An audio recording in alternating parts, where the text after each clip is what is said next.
The saga of starting the bus continues. Yesterday we charged the batteries. They're at like 12.8 volts right now. They're on fire. Finally, we still have the engine. We were able to bleed fuel out of 6, 5, 4, 3, but we haven't been able to get fuel out of 2 and 1. I can't reach 2 because the thickness of this wrench goes between the turbo and the engine block, so I can't get it. So I'm gonna cut off the bottom of here so that I can wrap it around this pipe and then get it onto there. We'll bleed this one out, and then with luck, we'll get some fuel out of this one. And we're hoping that after that, we'll be able to start the bus today.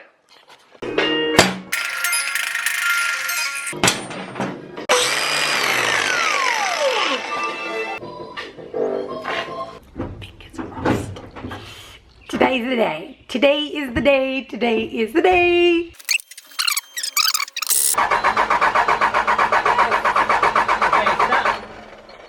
So we just got fuel out of this injector, which means now we're gonna close it. It's all about number 1. This might be it, babe. You excited? Yeah.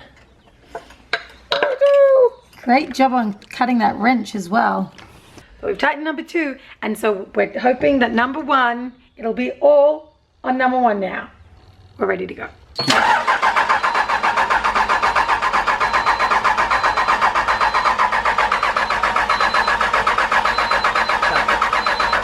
This is our inverter.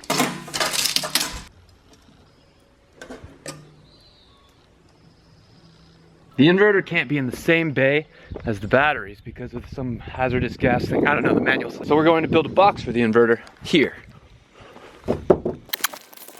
You can see these are little holes from the exterior.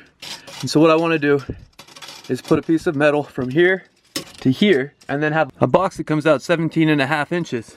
And it'll sit in this area, and we can put the inverter right here, then anchor it to the ceiling.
Oh, we're out of wire.